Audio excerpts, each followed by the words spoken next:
जैसे कलर करने में तो क्या है, स्प्रे है हमारे पास तो स्प्रे लगा दो। तो कलर करना बहुत ही सिंपल चीज़ है, लेकिन मुझे एक फ्रेंड ने बोला था कि तुम कैसे कलर कर रहे हो और मुझे सिखाना और बताना। तो मैंने सोचा एक छोटा सा वीडियो हम कवर ही कर लें। तो कलर करने के लिए पहले क्या चाहिए मैं आपको थोड़ा बहुत बता देता हूँ। जो मैं वैसे प्रोफेशनल नहीं हूँ उतना, लेकिन जितना मुझे मालूम है उतना मैं आपको बताता हूँ। तो यहाँ पर सबसे पहले हमें चाहिए प्रोडक्ट। कोई भी आरसी चीज़ बनाओ उसको ले लेना है और उसको देनी है फिनिशिंग। जितनी फिनिशिंग हमसे हो पाए उतनी फिनिशिंग उसको दे देना है। और आप यहाँ पर देखो लापी का यूज़ किया हुआ है। लापी से क्या है कि जहाँ पर भी गैप हो रहा था वो गैप हमने कवर किया है। आप देख सकते हो सारा सारा गैप है वो यहाँ पर कवर किया हुआ है।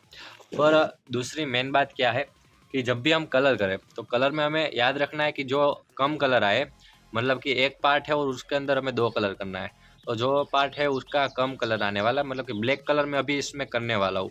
तो यहाँ पर सिल्वर की भी ज़रूर रहने वाली।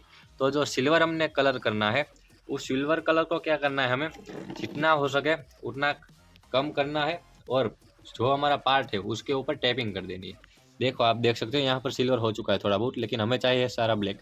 और ये जो बम्पर है उसे हमने रखना है सिर्फ और सिर्फ सिल्वर। तो यहाँ पर सिल्वर करके मैंने यहाँ पर लगा दी है मास्किंग टेप। सेम यहाँ पर हमने एक मिरर लगाया हुआ है जो एक्रेलिक शीट का है, तो उसके ऊपर भी हमने एक टेप लगा दी है जिससे क्या है कि इसके ऊपर कुछ कलर ना आए। और यहाँ पर सेम जैसे इस टाइप का हमारा फोल्डिंग है। और फिर यहाँ पर आप देख सकते हो कागज़ भी है, मतलब कि जो हमारा कार्डबोर्ड है उसका मटेरियल, तो वो भी इसमें कवर हो जाएगा। और अब बारी आती है हमारी चेसिस पे। तो चेसिस में तो वैसे कुछ नहीं है, हाँ अगर मूवेबल पार्ट है तो उसके ऊपर टेप लगानी है, लेकिन हमें यहाँ पर कोई कलर करना नहीं है इसलिए हमें कोई दिक्कत की बात नहीं है। और बारी आती है इस टायर्स पे।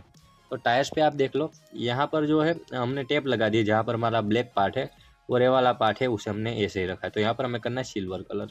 तो मैं जल्दी से कलर करता हूँ और आपको दिखाता हूँ।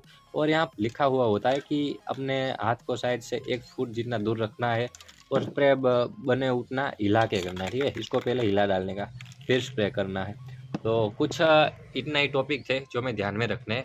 बाकी तो बस नीचे लगा दो कागज़ और उसके ऊपर कर लो, लेकिन मुझे तो यहाँ पर इस टेबल का कोई काम नहीं है तो इसके ऊपर मैं डायरेक्टली कलर करने वाला हूँ। तो चलो कलर स्टार्ट करते हैं।